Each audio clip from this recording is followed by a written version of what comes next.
Bom, boa noite, pessoal. Acho que já dá para a gente começar, né? Já passou aí 10 minutos, mais ou menos, do horário, né? Das 8. Então, vamos lá, vamos fazer a discussão de hoje, né?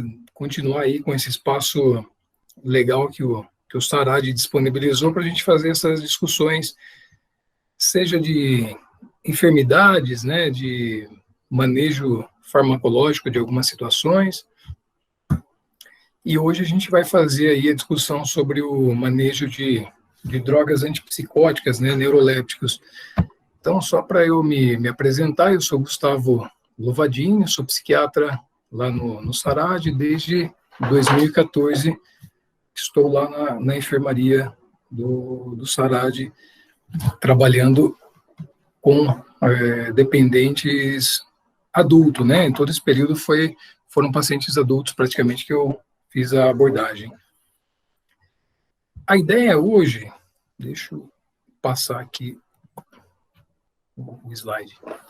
Então, a ideia hoje é a gente discutir um pouco, né? Eu vou contextualizar, né, essa discussão dentro do que a gente acaba vivenciando ali no Sarad, né?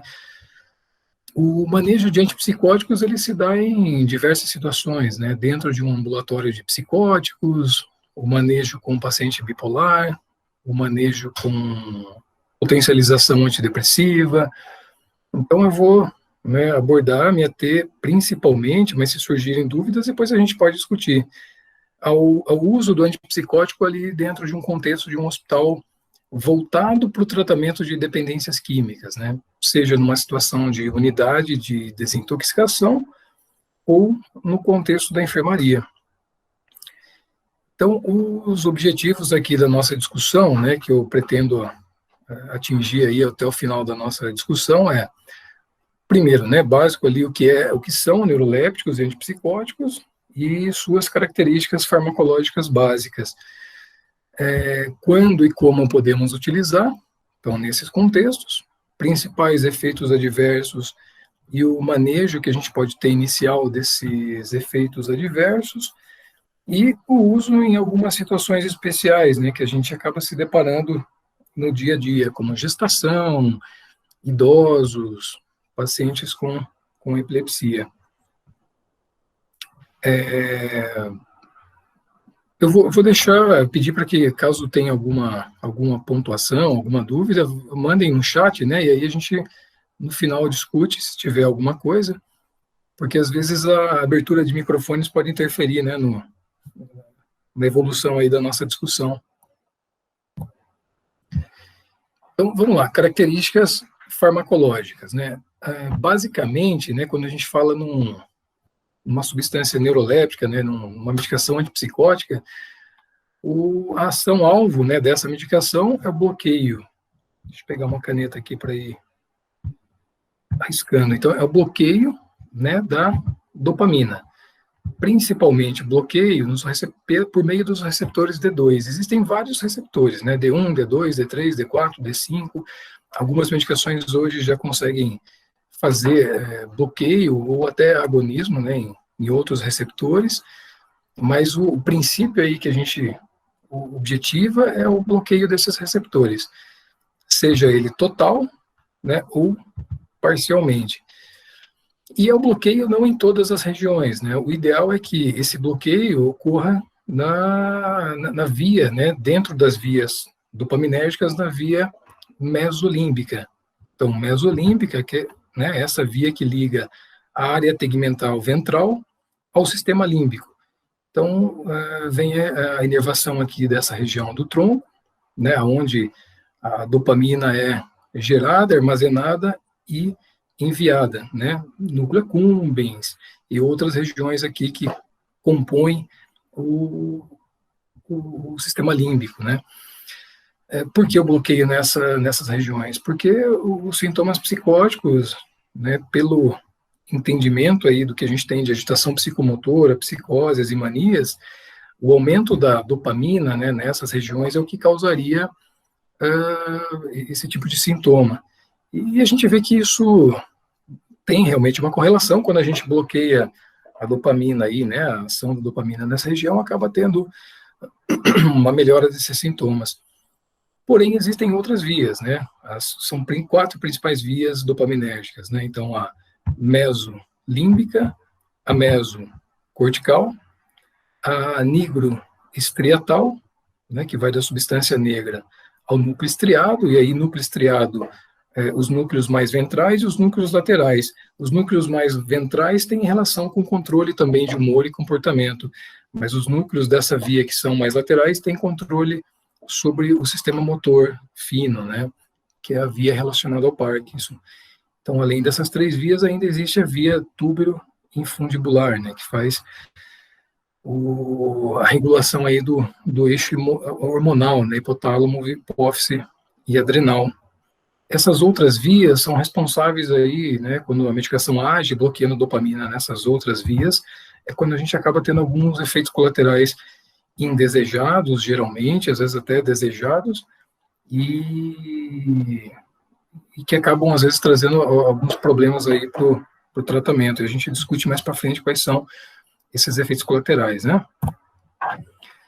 Então, ainda em características farmacológicas, né? Eu já procurei colocar aqui nessa tabela, né, os antipsicóticos que a gente encontra lá na nossa enfermaria do Sarad.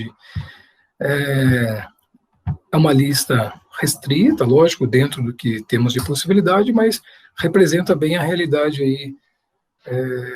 Quem trabalha no SUS, né, quem trabalha em hospitais públicos não foge muito disso, né. Como eu estou falando de características farmacológicas, eu coloquei aqui algumas outras ações, né, não dopaminérgicas, que esses antipsicóticos acabam tendo, a intensidade com que eles agem nesses outros neurotransmissores, porque esses são os principais responsáveis aí por efeitos também colaterais que são indesejáveis, muitas vezes, e que limitam o uso, às vezes trazem complicações aí durante o curso do uso do antipsicótico, né? Então, os receptores que acabam também tendo ação dos antipsicóticos e um efeito de bloqueio, né, de antagonismo, então são receptores estaminérgicos, colinérgicos e adrenérgicos, né? Então, coloquei aqui a lista dos antipsicóticos que a gente usa, né, principalmente, que a gente tem na enfermaria, e em relação a cada bloqueio, né, em cada receptor, em cada situação aí, o que pode causar, né. Um efeito colateral, né, bastante importante em alguns grupos, principalmente, né, e aí eu digo esses alguns grupos são idosos e pacientes com déficit cognitivo, né, um transtorno neurocognitivo menor, ou pacientes já demenciados, né, quando eu bloqueio a ação da acetilcolina, eu acabo abrindo um leque de efeitos colaterais muito grandes, né, e importantes, né, podendo piorar a cognição, podendo causar quedas, constipação intestinal, retenção urinária, né, e o uso prolongado também dessas medicações com ação anticolinérgica, o efeito anticolinérgico, ele é acumulativo, né, então ao longo de muito tempo, você vai tendo prejuízos aí de atenção, minêmicos e alterações aí cognitivas dos pacientes, né. Um paciente jovem tolera melhor, mas um paciente idoso acaba dando bastante problema aí na condução dos casos.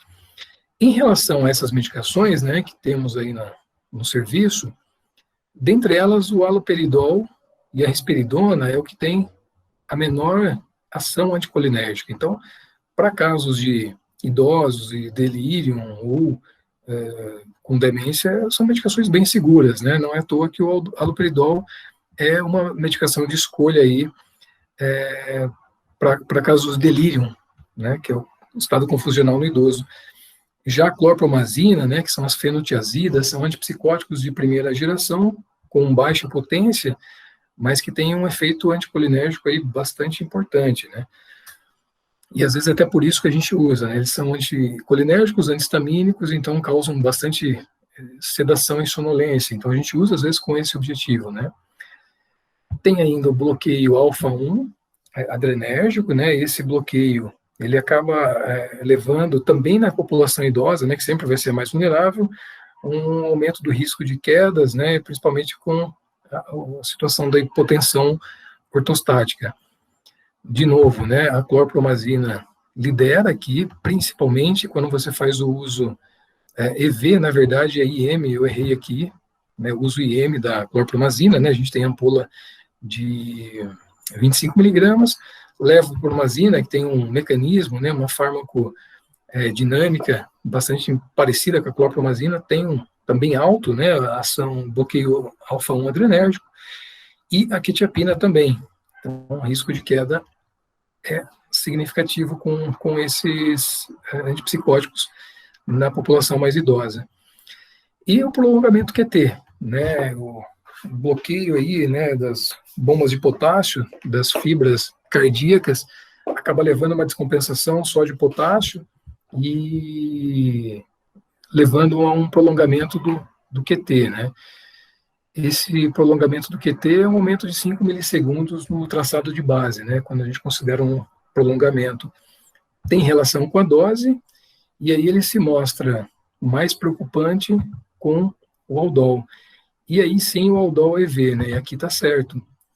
Pode ser estranho para alguns, né, falar em aldol EV, e isso é bom que seja, né, porque o aldol, o uso EV, ele tem as suas contraindicações, ele aumenta o risco de síndrome extrapiramidal, de neuroléptica maligna, e a ação, né, bloqueadora, prolongadora de QT fica bem significativa. Das outras medicações, né, a gente tem aí a clorpromazina e levopromazina, que são moderados, e a quetiapina também moderado baixo, mas de forma geral são bastante seguros, né, todas essas medicações aí são bastante seguras em relação ao QT, né, o aldol em doses maiores que a gente tem que tomar um cuidado. Então, como eu disse, as disponíveis em nosso serviço, né, aldol, a gente tem VO e IM, né, VO 5 miligramas e IM 5 miligramas, decanoato a gente não tem. Clorpromazina a gente tem VO e IM também, IM de 25, VO de 25, 100. Levopromazina também temos VO, risperidona VO, quetiapina VO e olanzapina VO. Eu coloquei aqui, né, a dose usual como antipsicótico, né, porque, por exemplo, dentro do SARAD a gente acaba usando baixas doses, né, da clorpromazina, da levopromazina e mesmo da quetiapina. Mas uma dose antipsicótica de aldol a gente usa em torno de 1 a 40 miligramas, né, para um paciente muito sensível, um idoso talvez com uma psicose, e alguns pacientes adultos a gente chega aí aos seus 40 miligramas. Clorpromazina, né, que a gente usa 25, 100, de 200 a 800, levopromazina 200 a 800. O uso desses dois antipsicóticos como tratamento-alvo aí, né, para psicoses, esquizofrenia, não é mais realizado, né, foram os primeiros antipsicóticos que surgiram e devido ao espectro de efeitos colaterais acabaram entrando em desuso, né, a gente acaba usando mais como controlador de comportamento, sedativos, do que como antipsicótico em si. Risperidona, dose efetiva 2 a 8, quetiapina 200 a 900, às vezes a gente usa um pouco mais, risperidona também, e olanza 5 a 20. Tá? Ainda falando em farmacodinâmica, né, em farmacologia, né, quando a gente usa esses antipsicóticos típicos, né, principalmente o aldol, né, que tem uma de ação potente, quando ele tem uma ação antipsicótica, ele acaba bloqueando 60% daqueles receptores, pelo menos, de dopamina e de forma generalizada, né. Quando a gente vai já para esses outros antipsicóticos, né, risperidona, quetiapina, olanza, o haloperidol chega a bloquear 80%, né, dos receptores D2. Quando a gente vai para esses antipsicóticos de segunda geração, risperidona, quetiapina e olanza, em dose efetiva antipsicótica, você consegue aí bloqueio de 60% de D2 de forma generalizada também. Já é um avanço. Você tem hoje, né, os antipsicóticos mais recentes, né, o Brexpiprazol, por exemplo, né, que acabou de ser lançado aí no mercado brasileiro, com um bloqueio de 30% de receptor dopaminérgico. Então, ele acaba tendo o efeito antipsicótico por outras vias, né, por agonismo 5-HT2 e outras vias serotoninérgicas. Então, quando e como podemos utilizar os antipsicóticos?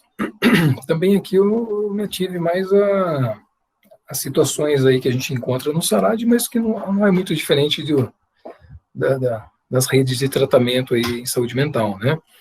Então, as psicoses, né, coloquei aqui no plural, porque pode ser as psicoses, digamos, primárias, né, esquizofrenia, esquizofreniforme, transtornos psicóticos agudos, delirantes, ou secundários a quadros orgânicos, secundários ao uso de substâncias psicoativas. Nas manias, né, eles servem aí como um freio de mão, né, para trazer um controle mais rápido principalmente de comportamento, né. Na agitação psicomotora, esses quadros cursam com agitação psicomotora, mas tem pacientes que não estão aqui, estão também em agitação, né? Seja até mesmo um paciente com transtorno de personalidade que está contrariado e muito impulsivo e agressivo. E aí também os quadros de impulsividade e agressividade, né, que não são tão incomuns nos pacientes ali naquela primeira semana de abstinência mais severa a cocaína, o crack, e o paciente fica bastante irritável, agressivo, dificulta o trabalho ali com a equipe, né, até a própria abordagem terapêutica fica muito difícil, né, às vezes culminando até com alta desses pacientes por dificuldade de controle comportamental. Então, às vezes vale o uso de um antipsicótico aí nessas ocasiões, nesse sentido.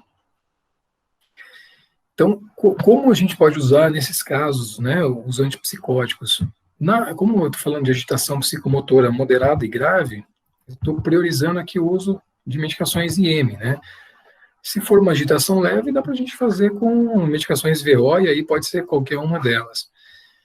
Então, a contenção química e física, ela se faz necessária em algumas situações para evitar riscos ao paciente, né, à equipe e aos demais pacientes. Jamais é uma punição ao paciente, né, fazer um odol, fazer uma contenção física. Quando a agitação é grave, né, e o paciente não aceita medicações VO e IM, muitas vezes é preciso conter fisicamente primeiro, né, para depois fazer a medicação, senão você não consegue nem ter acesso à musculatura aí para aplicar, né. Então faz a contenção física e na sequência já faz a contenção química. Então vou pensar aqui, vou separar por tipos de pacientes, né? Se o paciente é rígido e jovem, então aquele paciente que está em agitação, é rígido, jovem, o que a gente faz, né? O mais comum e o mais efetivo na maior parte dos casos. Aldol junto com uma substância mais sedativa, porque o aldol, como ele não tem muita ação sedativa, é interessante associar com algo sedativo para baixar o nível de ativação desse paciente, né? Aí pode ser uma prometazina ou pode ser o midazolam. Quando a agitação é muito intensa, né, muito severa, e é interessante diminuir, né, até porque o paciente começa a se bater muito, faz abdomiólise, às vezes o midazolam acaba sendo até mais adequado que a prometazina. O interessante da prometazina, né, que é um antihistamínico, mas tem uma ação anticolinérgica, então essa ação anticolinérgica, ela acaba até ajudando a diminuir um pouco os efeitos extrapiramidais do aldol. Alguns pacientes com a primeira ampola de aldol com midazo e prometazina e muita reza acabam acalmando, né?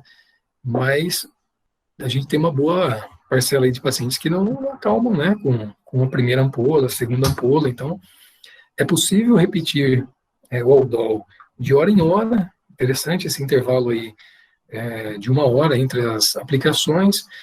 E quando passa de 5 ampolas, aí é uma sugestão, né? Eu acho interessante, e se possível, lógico, né? Depende do tipo a intensidade de agitação, correr um eletro. Por conta daquele prolongamento do QT, né? Quando é feito EV ou mesmo IM, o risco de fazer um alargamento de QT, se é um paciente que já tem um prolongamento congênito de QT, pode ter aí um problema, né? Não é comum, né? Assim, não é algo que a gente encontre como um problema no dia a dia, mas se passa de 5 ampolas, 6 ampolas, acho que seria prudente fazer essa avaliação. A gente teve recentemente na enfermaria de psiquiatria um paciente que o aldol para ele é hepatotóxico, né? Assim, entra com aldol, já foi testado no passado, A gente tentou de novo para ver se era Aldol, até numa dúvida, mas ele começa a fazer aumento de marcadores, né, de enzimas hepáticas e realmente vai num crescente aí se você não tirar o Aldol. Pacientes gestantes, né, que é uma população que a gente recorrentemente atende, né, lá no SORAD, e que não é tão comum, né, a gente não vê tanto as agitações importantes aí nas gestantes. Às vezes tem uma agitação no primeiro momento em que ocorre a internação involuntária ou compulsória, mas na grande maioria a gente não precisa fazer medicação IM. Às vezes a gente consegue controlar com uma contenção física, né? Às vezes uma prometazina só intramuscular, mas se necessário, né? Se é uma paciente que tem um quadro psicótico, maníaco, gestante, é possível sim fazer uso do Aldol IM, né? O nível de segurança dos antipsicóticos nas gestantes, todos entram aí no nível C, né, de segurança. Os estudos, né, eles são estudos observacionais, os estudos de intervenção são em animais, né, são camundongos, cães, e os estudos em humanos são observacionais, e a maioria são europeus, norte-americanos, e o uso de antipsicóticos de primeira geração, que nem Aldol, clorpromazina, é mais raro, né? A gente vê muito estudo de segunda geração, então a segurança acaba sendo até mais verificada, né, na gestação com os atípicos. Mas a gente não tem IM, né? Então, no caso de uma agitação muito intensa, é muito mais importante conter aquele quadro que vai colocar a mãe em risco, o feto em risco, e dá sim para fazer o Aldol. Faz meia ampola, né, dá para pesar um pouquinho mais aí na prometazina do que no antipsicótico. Se der para fazer VO, né, aí faz a quetiapina, faz a risperidona, que são alternativas.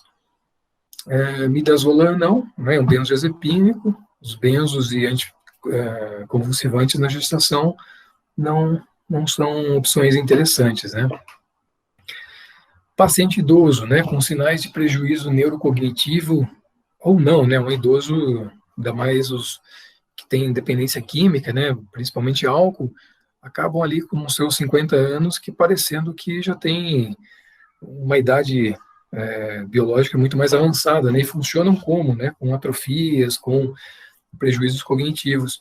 Então esse é um paciente que a gente tem que tomar muito cuidado com a ação anticolinérgica, né, de medicamentos. Aí muitas vezes evitar a prometazina, até preferir o midazolam, mas também uma dose menor, e usar um pouco mais do Aldol. Esses pacientes acabam sendo mais sensíveis, às vezes até uma sedação aí com Aldol. Então, às vezes, fazer só o Aldol mesmo, né, às vezes começa com meia ampola. Os estudos com psicofarmacologia em idosos, eles são todos extrapolação da psicofarmacologia do adulto, né? Mas a gente não pode esquecer que o metabolismo de fase 1 hepático do idoso é muito mais lento, a distribuição de gordura e tecido muscular é diferente, a barreira hematocefálica é mais permeável, tem menos neurônios, então é melhor começar mais lentamente, doses menores, sempre, né? E ainda, né, em algumas situações especiais, o paciente intoxicado por álcool, né, como a gente está naquela agitação, né, está eufórico, disfórico, aí é o Aldol IM mesmo, né, evitar sedativos, porque ele já está com uma ação de uma substância bastante sedativa, que é o etanol, então evitar benzos e mesmo a prometazina, né. O que acontece muitas vezes, né, o paciente faz uma intoxicação, ele fez uso de cocaína, né, fez uma intoxicação alcoólica junto, e você tem ali um paciente com hálito etílico, né, mas está intoxicado por cocaína, enquanto a cocaína tem o seu efeito, o paciente fica muito agitado, hipervigil, acelerado, e você carrega ali num benzo, às vezes, né, no midazolam, prometazina, e quando passa o efeito da cocaína, que é mais curto, né, a meia-vida, aí prevalece a ação do etanol, que é mais prolongada, dos benzos e da prometazina, esse paciente pode rebaixar, né. Então, é melhor fazer contenção física, né, se tiver intoxicado por álcool, e fazer o antipsicótico, né, no caso, o Aldol. Se o paciente já tiver em síndrome de abstinência, né, aí sim, a abordagem tem que ser, né? Tem que ter benzodiazepínico, inclusive, para tratar essa agitação pela abstinência. Aí o diazepam VO, né, ou EV, ou midazolam IM, se não der para ter acesso, né? E o haloperidol, muitas vezes, nessa fase, acaba sendo interessante, né? Esses pacientes podem ter alucinose alcoólica, que o benzo regula também, mas o antipsicótico ajuda a melhorar mais rápido. E o próprio delírio, né? Seja delírio tremens ou delírio, acaba tendo benefício aí do Aldol, né? Para controle do comportamento, e também porque o antipsicótico, né? Quando ele bloqueia a dopamina, ele acaba liberando acetilcolina. Né? A dopamina ela tem uma ação bloqueadora de acetilcolina, então uma dose aí baixa de antipsicótico pode indiretamente causar uma liberação de acetilcolina, e para quadros de confusão, né, delírio, ajuda. Já na intoxicação por cocaína, crack, substâncias estimulantes, né, anfetamina, metanfetamina a gente não tem, mas seria um estimulante, aí é antipsicótico e sedativo, né, e pode pesar um pouquinho mais no sedativo, né, no midazolam, por exemplo, mas lembrando que o efeito da cocaína passa mais rápido que o do sedativo, então pode depois ter um rebaixamento. Nos transtornos psiquiátricos, né, muitas vezes o paciente vem, né, vem sem medicação, porque estava usando substâncias, né, e tem uma base aí de transtorno bipolar, esquizofrenia, outras psicoses. Então, o manejo, né, se você tem a prescrição dele de base, né, que ele já usa lá no CAPS, no consultório, voltar com a prescrição de base, né. Então, lembrando que a gente evita o uso de antipsicótico típico, né, fenotiazidas, como o principal carro-chefe do tratamento das psicoses, né, então clorpromazina e levome, elas são usadas mais como adjuvantes, para diminuir agitação, sedar um pouco o paciente e tornar mais fácil ali a abordagem nos primeiros dias. E os demais antipsicóticos utilizados nas doses habituais, né, aquelas que eu coloquei ali nos primeiros slides. As situações especiais, né, gestantes, idosos, epiléticos, depois mais para frente eu coloco. Na mania também, né, mania, paciente em mania franca, né, às vezes mania psicótica ou só mania, a gente muito comumente associa junto ao estabilizador, então o estabilizador aí os anticonvulsivantes, principalmente o valproato, né, carbamazepina, o lítio, a gente associa muitas vezes aí o antipsicótico, Aldol, risperidona, para diminuir um pouco tanto sintomas psicóticos ou acelerar o efeito do controle da mania. E alguns antipsicóticos, eles têm, dependendo da dose, né, o efeito estabilizador de humor mesmo, né, que é o caso da quetiapina, na dose aí de 300 a 600 miligramas, agindo como um estabilizador de humor, né. Também, né, gestantes e idosos epiléticos, a gente pode tem alguns cuidados especiais que eu já passo aí mais para frente. Falando em idoso, né, e quadro confusional, eu coloquei aqui o delírio, que é uma situação que a gente observa com bastante frequência lá na enfermaria, né, principalmente os pacientes etilistas, né, que estão ali acima dos 45 anos, volta dos 50 anos, e que acabam tendo ali atrofia, lesões vasculares, prejuízos orgânicos, e abrem delírio com muita facilidade, né. São pacientes que chegam muitas vezes em má condições clínicas, hipomagnesemia, então tudo propício para um delírio. Então é aquele estado confusional, né, de instalação aguda, abrupta, com alteração, inversão do ciclo sono-vigília, prejuízo de atenção complexa, né, que é a função, e flutuação da cognição, qual e quantitativa, né. O paciente fica sonolento em alguns momentos do dia, fica mais agitado em outros, não sabe onde que está, toma o ambiente estranho como familiar, né? Ele está ali no leito da UD, da enfermaria, e acha que está na casa, acha que, né, as pessoas que estão em volta são familiares, entra naquele estado crepuscular, né, de alteração qualitativa da consciência, tem uma piora ao entardecer. O que a gente mais diagnostica é o delírio hiperativo, sendo que o mais prevalente é o hipoativo. O hipoativo, às vezes, é mais difícil, né, porque o paciente fica mais sonolento, mais quieto no leito, não dá muito trabalho, mas é aquele paciente, né, que tem dificuldade de dormir à noite, mas ao longo do dia também acaba dormindo bastante, e está desorientado, geralmente, no tempo e espaço. Então, sempre identificar e tratar a causa, né, seja a abstinência do álcool, seja alteração hidroeletrolítica, infecções, fármacos, né, anticolinérgicos. Então, a base do tratamento é identificar a causa e tratar, né? E medidas não farmacológicas, né, evitar estímulo doloroso, né, assim, medicamentos IM, adequar o ambiente para um ciclo sono-vigília, o que é muito difícil, né, dentro de uma unidade de desintoxicação, mas teria que ter um ambiente plenamente escuro à noite, claro durante o dia, com janela, luz do dia, sempre estar orientando esse paciente a respeito da data, do horário, né, para que ele vá obtendo essas informações do meio, né. E para controle comportamental, a melhor opção é o Aldol, né, assim, que tem essa ação no controle do comportamento, né, nos delírios hiperativos, e mesmo no hipoativo ele pode trazer uma remissão mais rápida do quadro, né, aquilo que eu falei de fazer um ajuste colinérgico, né, acelerar esse ajuste, esse balanço colinérgico, né, o nosso cérebro trabalha com uma balança aí entre acetilcolina e dopamina, né.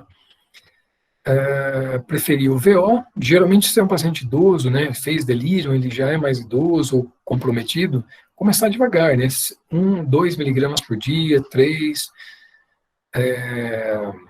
e esperar, né, não é o Aldol que vai resolver o caso, é importante que ele fique mais calmo a princípio. E à noite, se não dormir, o lorazepam. Né, o lorazepam, apesar de ser um benzodiazepínico, né, e muitas vezes se pensa que, nossa, é benzo, então está proscrito, idoso e delírio, né, vai trazer mais confusão, mas dentre as opções que a gente tem para regularizar aí essa insônia, o lorazepam se mostra mais efetivo e seguro, né, porque as outras ou são benzos de meia-vida muito longa, ou muito curta, ou que sobrecarrega a função hepática, a função cardíaca, ou você tem outros antipsicóticos e antidepressivos que têm ação antistamínica, anticolinérgica, que pioram. Então, até eu deixei aqui os estudos, né, que apontam, né, o uso do Aldol e do lorazepam como tratamento de primeira linha aí, de escolha para tratar o delírio. Então, aqui a prescrição em situações especiais, né? Eu falei da gestante, idosos epiléticos, acho que é o que mais causa confusão, né? Os estudos, então, com gestantes são observacionais, sendo que os mais recentes apontam risco C para praticamente todos aí os antipsicóticos de segunda geração e o Aldol também. Em comparação com o anticonvulsivante, sempre optar pelo uso do antipsicótico, né? Então, se tem uma paciente bipolar que precisa de um estabilizador, quetiapina acaba sendo uma primeira opção aí para fazer essa estabilização do humor na gestação, né? No terceiro trimestre, né, pode acarretar alterações no recém-nascido, né, trazendo alteração de tônus e sintomas de abstinência. Veja, não é síndrome de abstinência, né, porque não são, antipsicótico não causa dependência, são sintomas de abstinência ou de retirada nesses recém-nascidos. Pode causar irritabilidade, alguma agitação, às vezes o contrário, pode causar rebaixamento, mas isso é pior com clorpromazina, principalmente, né, clor e levomepromazina. Então, a clorpromazina utilizada, como eu coloco aqui, né, no último trimestre, pode acarretar sinais de impregnação extrapiramidal, provavelmente o Aldol também, né, a revisão que eu li não tinha, né, esse dado do Aldol, mas se a clorpromazina causa, é possível que o recém-nascido aí com Aldol também tenha esse prejuízo. Nos idosos, né, então é uma população muito vulnerável, né, com alterações já de equilíbrio, aumento de risco de quedas, né, o idoso a gente tem aquela preocupação das grandes síndromes, depressão, demência, infecção e quedas, né, e eu colocaria aí também o risco de aspiração, né, de engasgos.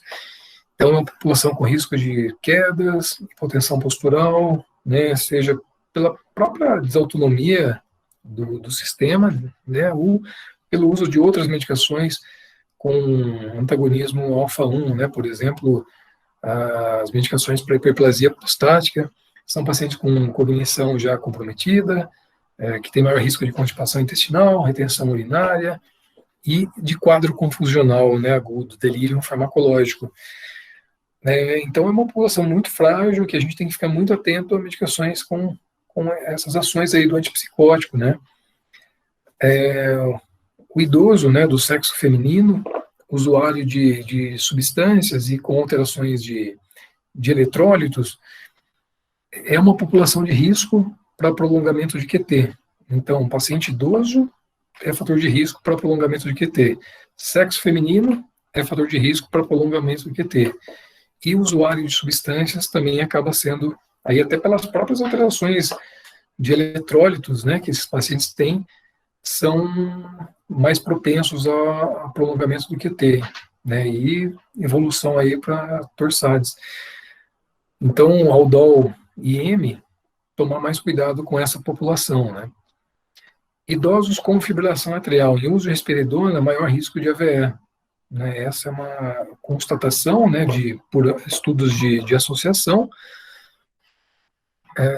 Então, fica uma orientação aí com o uso prolongado, crônico, né, para paciente com FA, né, e às vezes o paciente que tem FA já é um paciente que tem uma doença cerebrovascular e que muitas vezes, pela doença cerebrovascular, cursa com alterações de comportamento. E a risperidona sabemos que é um bom antipsicótico para controle de comportamento nessa população, mas temos aí esse risco. Nos Estados Unidos, né, os antipsicóticos, eles vêm com uma tarja preta, né, dizendo que são medicações proscritas e de alto risco para idosos, principalmente com demência. Mas mesmo naquela população, a prevalência de uso de antipsicóticos é de 25%, então são bastante prescritos, né? E os epiléticos, né, que alguns pacientes nossos são epiléticos ou acabam tendo ali um limiar epileptogênico reduzido pela própria condição de abstinência, né, principalmente do álcool, com hipomagnesemia, né, por toda a disfunção neurosináptica que a abstinência traz.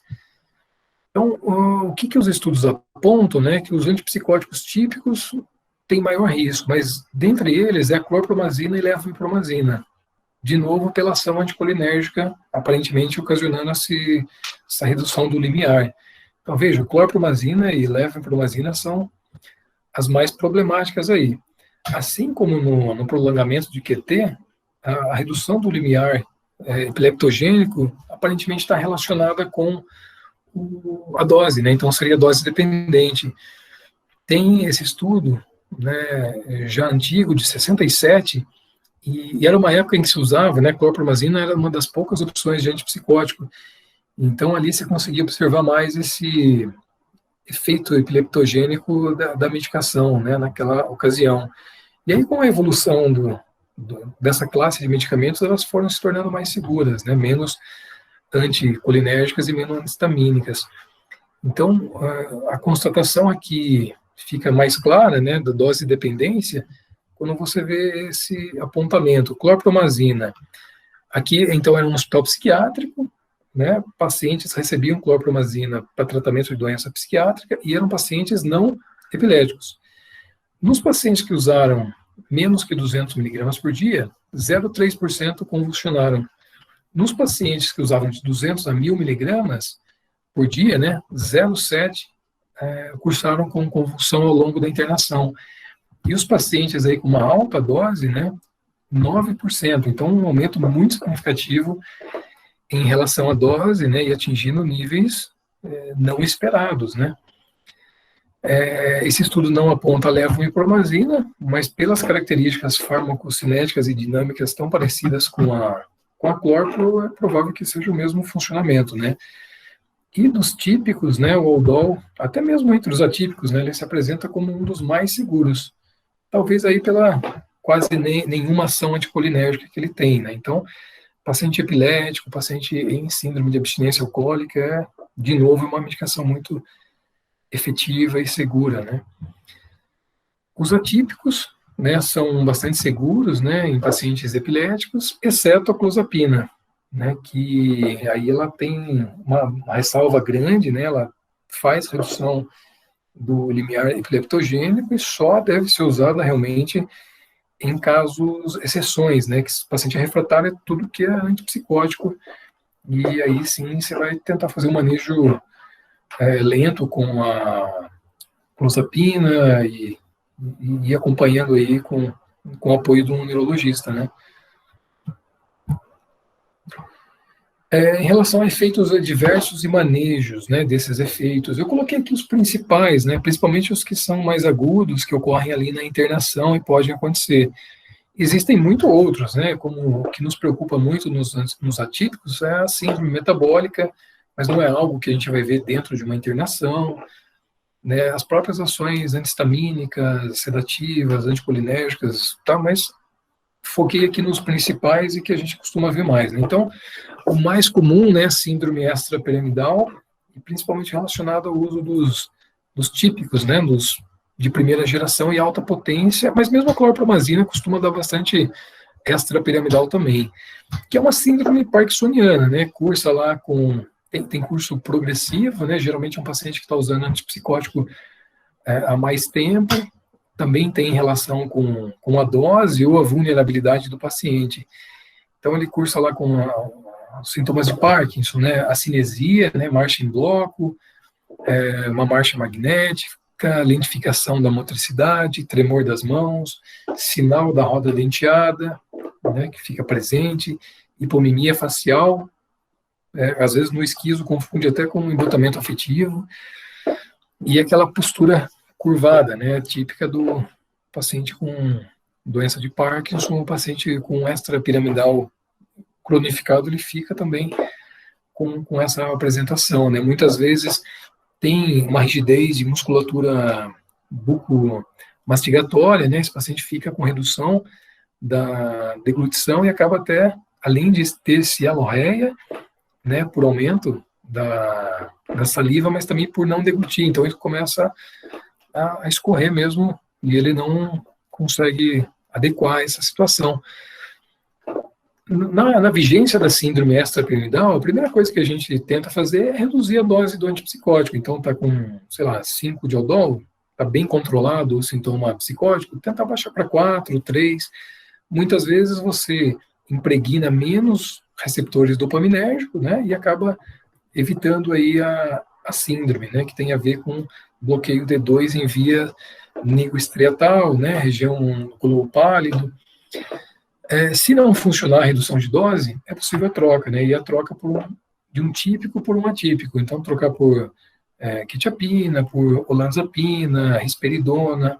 Dos atípicos, a risperidona ela é mais parecida com o típico, né? Ela tem um bloqueio bem potente e pode gerar mais extrapiramidal. E como última opção, né, a associação do anticolinérgico. Então, biperideno, mesmo a prometazina, que não é um anticolinérgico clássico, né, um antihistamínico, mas pode ajudar se é um paciente que não está dormindo e tem um extrapiramidal aí mais leve e tal.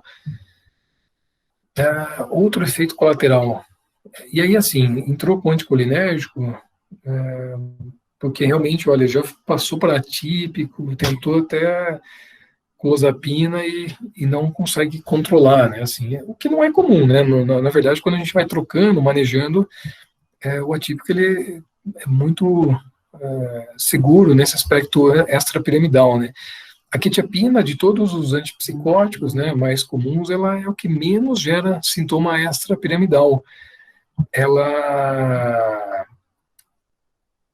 tem um bloqueio de via nigroestriatal muito pequeno e ainda tem um agonismo, né, um antagonismo 5-HT2, que acaba até facilitando a liberação de dopamina nessa via nigroestriatal, né, então é muito legal.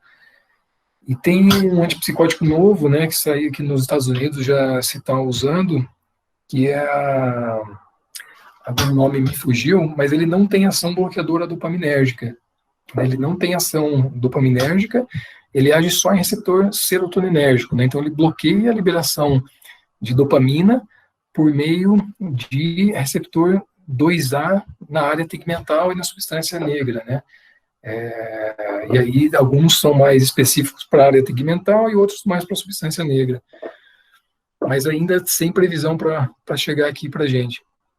As distonias, que são situações mais agudas, né, em que o paciente tem a contração muscular, acomete geralmente musculatura paravertebral, esternocleidomastoideu, musculaturas da mandíbula, muitas vezes musculatura ocular, e o paciente acaba assumindo uma postura estranha, né, porque ele tem essa contratura muscular e aquilo se mantém, né, faz uma contração sustentada. Nesses casos, o uso é suspender o antipsicótico, né, trocar a classe e de imediato entrar com o anticolinérgico, o biperideno e IM acaba resolvendo bem rápido, geralmente, essas situações que é muito desconfortável aí para os pacientes, né. E as discinesias, né, que são complicações, costumam surgir mais tardiamente ao uso do antipsicótico, mas pode surgir, às vezes, até recente.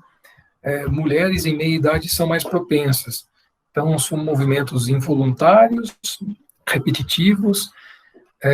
Com antipsicótico é muito comum relacionado à musculatura oral, bucal, né, mastigatória. Então, o paciente começa até protusão de língua, movimento de lateralização da mandíbula, o focinho de coelho, né, que ele fica como se fosse mandando beijo.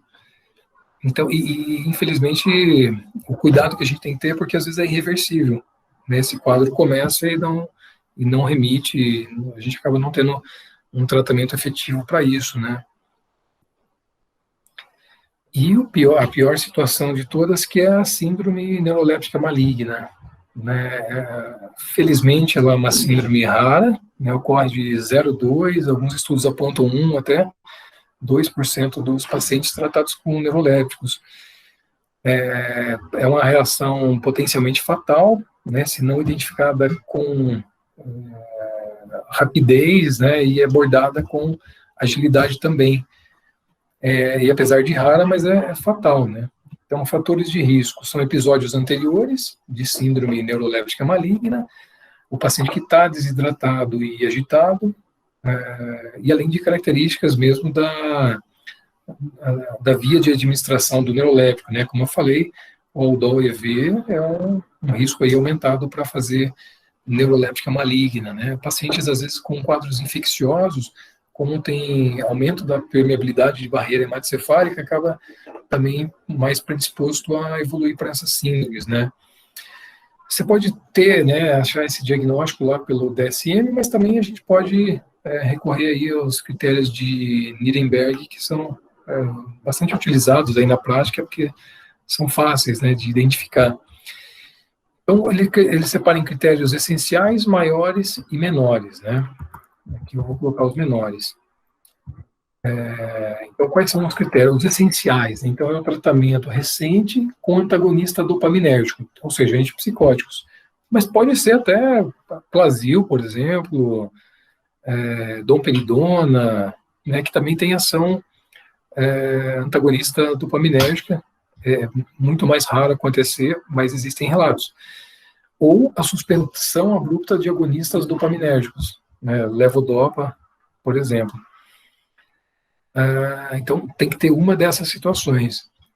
Quais são os critérios maiores, né, para síndrome neuroléptica maligna? Então, junto com um critério essencial, hipertermia, né, maior ou igual a 38 graus, sem outra causa identificável. Então, esses pacientes, a gente acaba tendo que fazer uma investigação, às vezes até seriada, exaustiva, que às vezes confunde com quadros infecciosos e de sepse, né? Então, você tem que colher muitas vezes hemocultura, urina, raio-x de tórax, líquor, né? E ficar atento mesmo, hemograma, leucograma, porque às vezes os sinais aparecem, né? Tem mesmo a desautonomia, né? Que eu vou colocar como outro sinal, pode acontecer na sepse, né? Então, hipertermia ou rigidez muscular em cano de chumbo, né? Então, é aquele paciente que está lá no leito ou ainda deambulando, mas começa a ficar hipertérmico, sudoreico e uma rigidez. Não é roda denteada, né? Não tem aquela trepidação no movimento. É um movimento, como se tivesse uma resistência, todo o movimento de abertura e fechamento, por exemplo, de flexão e extensão do braço. nível de consciência se torna alterado, ocorre uma desregulação autonômica maior, aqui nos critérios maiores, né? Para ser maior, então seriam 2 ou mais: sudorese, taquicardia, cialorreia, ou PA maior que 15/10 ou menor que 9/6, e aumento de CPK em 3 vezes o valor de referência. Então, esses são os critérios maiores. E os critérios menores, então, sinais extrapiramidais, né, aquele tremor, roda denteada, reação distônica aguda, movimentos coliformes. E a desregulação autonômica menor, ele entra como um critério menor. Seria um apenas dos seguintes, né? Sudorese, taquicardia, cialorreia, PA maior que 15/10 ou menor que 9/6. E alterações respiratórias. Aqui entra, então, taquipneia, dispneia grave, hipoxemia ou insuficiência respiratória. Veja, com alguns quadros de infecção, sepse, fica bastante difícil, né? Então, por isso que tem que investigar, né? Só lembrando que o paciente tem que ter feito tratamento com antipsicótico ou suspensão abrupta de agonista dopaminérgico. Para o diagnóstico, então, um critério essencial mais 4 maiores, ou um essencial mais 3 menores, 3 maiores e 3 menores. Então, a gente tem 5, né, maiores. E geralmente, né, quando a gente se depara com a neuroléptica, vem todos eles. Né, assim, não é exigente, né, o critério diagnóstico, justamente para ser mais sensível e mais específico, né? Mas quando o paciente está em neuroléptica maligna, geralmente ele tem hipertermia, tem rigidez em cano de chumbo, tem alteração da consciência, desregulação autonômica, aumento do CPK. É muito comum as alterações, né? E o tratamento, né? Então, muito importante identificar, né? O paciente começou, olha, tá rígido, tá mais quieto, tá mais embotado, tá hipertérmico.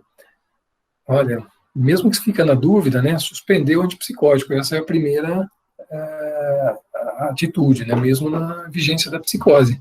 Depois trata essa psicose. Esse paciente ele precisa, né, de medidas de suporte, então CTI, às vezes até UTI, com hidratação, controle hidroeletrolítico, monitoramento cardíaco, respiratório e renal. Às vezes essa CPK sobe muito, né? A gente já chegou a ter paciente com 12 mil de CPK, então pode fazer aí complicação renal. Antitérmico, né? O uso de antitérmico para controle rigoroso da febre. Não utilizar anticolinérgico, né? O anticolinérgico ele serve para síndrome extrapiramidal, mas nesse caso ele não serve e pode aumentar ainda o risco, né? A hipertermia fica mais severa. O tratamento farmacológico ele consiste em agonistas dopaminérgicos, né? O que mais se usa, né, é a bromocriptina, né, que a gente faz VO, né, aí a dose. O ideal é começar devagar, sendo um agonista dopaminérgico, lembrando que pode ser um paciente psicótico e que você suspendeu o antipsicótico, existe um risco aí do tratamento agravar um pouco a síndrome psicótica, né? Mas esse paciente acaba ficando tão comprometido clinicamente que a alteração de comportamento acaba não acontecendo, né? Ele fica quase que contido ao leito pela própria síndrome. Então, bromocriptina, né? Pode começar com 2,5 de 8 em 8 horas, podendo chegar aí a 3, 5, até 7 miligramas e meio a cada 8 horas, né? Uma dose máxima de 40 por dia, e após estabilizou, o paciente teve controle do quadro, mantém por 10 dias e suspende. Tem estudos que apontam o uso da amantadina e da levodopa como opções. A levodopa eu vejo com ressalva, porque para o paciente psicótico, mesmo o paciente não psicótico, ela pode trazer aí as alterações, a psicose. Então, a bromocriptina ela é mais segura e a gente conhece melhor o uso dela na neuroléptica maligna. E o relaxante muscular, que é importante, né? O que é mais feito é o dantrolene, né? É possível fazer, aqui não vou meter a forma de administração, posologia, né? Isso é uma questão técnica, é possível até a gente depois pregar isso lá na UD, na enfermaria, né? Não sei se tem algum manual lá com essas informações, E o benzodiazepínico pode ser feito também, né? Tanto para conter a agitação, mas também com ação relaxante, né? Principalmente o diazepam. Se não houver resposta, é ECT, né? E a introdução, aí o tratamento tem que ser ECT, porque esse paciente não pode ficar nesse estado, né? Ele acaba evoluindo aí para um desfecho muito negativo. Remitido o quadro, controlado, aí é preciso fazer a reintrodução desses antipsicóticos, né? Geralmente se orienta a guardar pelo menos 2 semanas, né? Após a interrupção completa de todos os sintomas, e optar por um antipsicótico ou de baixa potência ou um atípico. O ideal é o atípico, né? Porque esse paciente vai precisar de uma potência antipsicótica, e aí é legal os de segunda geração, né? Esses mais modernos. A olanzapina é um antipsicótico que é bastante seguro nesse aspecto, né? De ocasionar síndrome neuroléptica maligna. Todos podem ocasionar, né? Como eu disse, até o Plasil, né? Mas como a gente vai ter que tratar, as opções aí, clozapina, olanzapina, são bem interessantes. Bom, era isso, pessoal. Fico aí à disposição para dúvidas.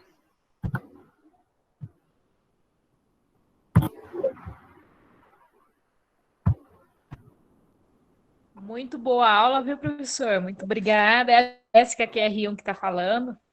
Oi, Jéssica. Muito boa aula, viu? Muito obrigada. Opa, obrigado, Jéssica. Eu só queria tirar uma dúvida bem no início, que fala da agitação psicomotora em pacientes jovens, rígidos, né? Pode ser feito, por exemplo, Fenergan com midazo também, uma ampola de cada ou não? Que eu já vi alguns médicos na clínica fazendo. Ou é muito arriscado? O que você acha disso? Não é, né? Assim, é possível. A prometazina não tem um efeito tão importante sedativo, né? Às vezes uma agitação muito severa dá para fazer sim a associação. Lógico, é legal que você tenha alguma estrutura de resguardo, né? A gente já viu o adolescente lá no nosso PS que fez rebaixamento, né? Teve que receber O2, né? Teve que ambusar porque começou a fazer desaturação, rebaixou com uma ampola de midazo e tinha feito, se eu não me engano, clorpromazina VO anteriormente. Então, não dá para garantir, mas é seguro, né? Uma ampola de midazo com prometazina IM não costuma rebaixar os pacientes e dá para fazer sim. Entendi. Mas Tá ótimo. acho mais interessante, assim, você fazer uma primeiro, ver qual que é o efeito, até para você não queimar muita opção ali. Porque se você faz, né, a prometazina com o midazo já de cara, e o paciente acalma, você fica naquela dúvida, será que precisava dos dois, né? Será que fizesse só o midazo ou só a prometazina não ia dar conta, né? Sim. E só mais uma outra dúvida aí, nesse mesmo slide sobre isso, que falar que pode repetir o Aldol a cada 1 hora. No caso, seria a combinação ou somente o Aldol as próximas vezes, assim, que costuma ser feito? Essa orientação de repetir é só do Aldol, né? A Sim. segurança aí é do Aldol. Mas a gente acaba fazendo, né? O que é muito comum a gente ir revezando, né? Faz uma prometazina no momento. A prometazina até dá para ir fazendo uma dose mais acumulativa, porque não tem tanto risco aí de rebaixar, né? Mas dá para colocar aí nesse intervalo, né? Você fez 4 ampolas, colocar uma ampola de midazolam em alguma das aplicações, né? Meia ampola. Mas são pacientes instáveis, né? Que muitas vezes eles estão ali num primeiro momento com uma apresentação que você fala, nossa, está super vigil, não vai sedar, mas como eu disse, pode passar o efeito do estimulante e depois ele rebaixar, né? Então, a gente tem que prever os piores cenários e ter esses cuidados, né? A segurança do paciente é um item aí da nossa conduta que a gente tem que ficar atento, que também acaba sendo nossa segurança no fim, né? Segurança jurídica. Sim, tá bom então. Muito obrigada, viu? Beleza, Jéssica.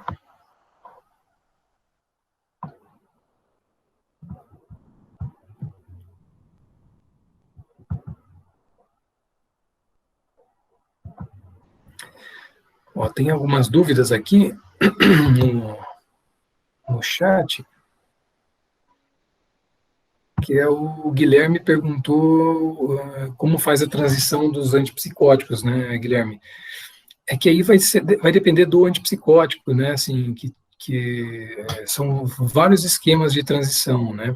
Se é um antipsicótico típico para um atípico, se é um antipsicótico sedativo para um não sedativo. Tem antipsicótico que você pode parar abruptamente para colocar o outro, né? Por exemplo, né, você pode parar um aripiprazol abruptamente para começar a risperidona, mas não é interessante você parar a olanzapina abruptamente, que é sedativo, e começar com a risperidona, que não é sedativo, né? Então, vai depender, né? Hoje tem uma gama muito grande de antipsicóticos e essa transição a gente faz esquema para esquema. Mas se fosse para colocar uma regra geral, Guilherme, eu colocaria assim, faça transição cruzada. Né? Você vai reduzindo, né? Você pode reduzir aí 25, 30% da dose do que você quer tirar e aumentando 30% do novo antipsicótico até atingir a dose plena, né? A dose alvo.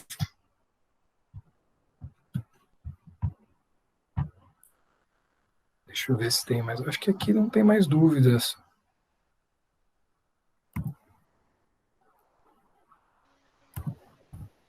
Gustavo? Oi. Vou perguntar uma coisa.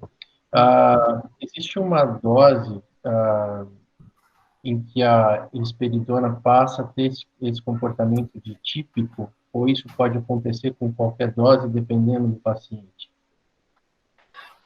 Pode acontecer, Fernando, com qualquer dose, né? É mais pelo perfil farmacológico mesmo da risperidona, né? Ela faz um bloqueio mais potente de D2, né? E aí acaba tendo esse perfil mais semelhante aos típicos, né? Ela acaba ali com dose antipsicótica bloqueando perto de 70%, 80% de receptor D2, né? Não é à toa que ela também é uma ótima medicação antipsicótica, né? Mas tem esse efeito. Quanto mais você aumenta a dose, né, mais você vai expor aí o paciente, também como os típicos, ao efeito de bloqueio D2 de outras vias, né?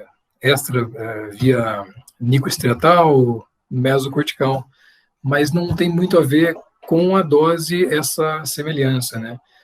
Ela é um atípico, né? Ela tem o efeito receptor serotoninérgico, né? 5-HT2, e por isso ela faz, por exemplo, estimulação de liberação de dopamina pré-frontal, né? Então ela é um atípico, mas o bloqueio dopaminérgico dela ainda é muito importante, né? Joia, obrigado.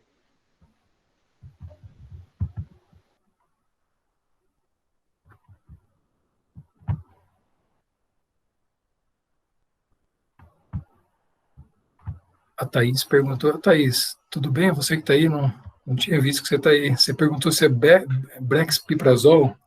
Isso, é o Rexult, né? Que é a medicação que já está aí nas farmácias no Brasil. Ele é uma aprimoração, né? Um aprimoramento do aripiprazol, né? Ele tira aqueles efeitos da catesia do aripiprazol. Ele é um agonista parcial também, assim como o aripiprazol. Tem dose de 0,5 a 1 miligramas hoje vendido. Dose antipsicótica de 1 a 6 miligramas. É uma promessa aí como antidepressivo, como potencializador antidepressivo. O preço eu não sei ainda, mas deve ser caro, viu? Porque o aripiprazol né? Mas é o lançamento aí Esqueci o nome da indústria. É a mesma que produz a vortioxetina.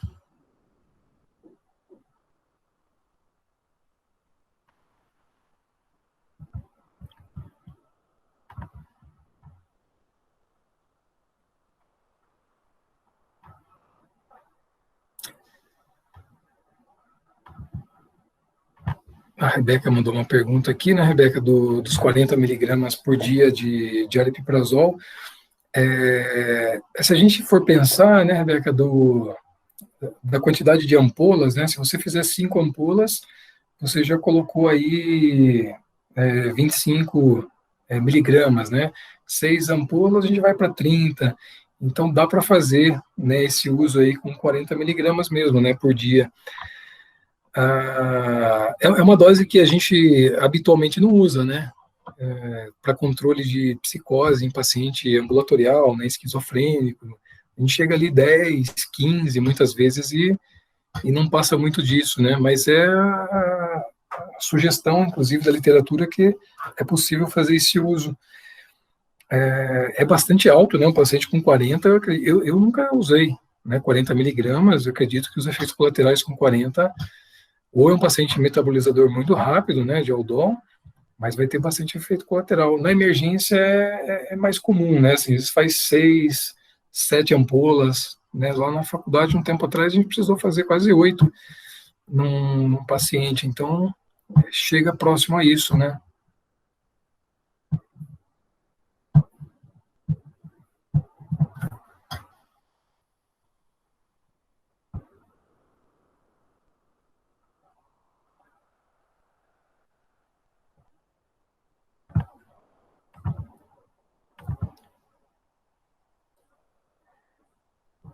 Eu acho que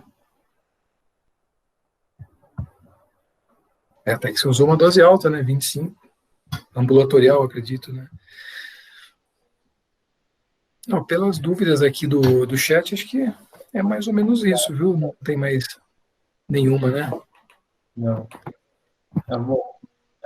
Gustavo, muito obrigado pela aula. Foi excelente. Imagina. As apresentações. Obrigado mesmo pela dedicação e pelo seu tempo aí para disponibilizar e trocar e distribuir esse conhecimento seu para nós. E eu vou aproveitar, enquanto aí dá mais um tempinho, ver se surge mais alguma dúvida. Enquanto isso, vou já anunciar a próxima aula, dia 6 de outubro. Tá? Vai ser uma aula, o tema vai ser hidrocefalia de pressão normal. A gente já vai caminhar mais para neurologia agora. A aula vai ser do Dr. Carlos Alberto Santos Filho, pioneiro do SARAD ali nos plantões, neurocirurgião, e desse tema que é um importante diagnóstico diferencial para os nossos pacientes ali.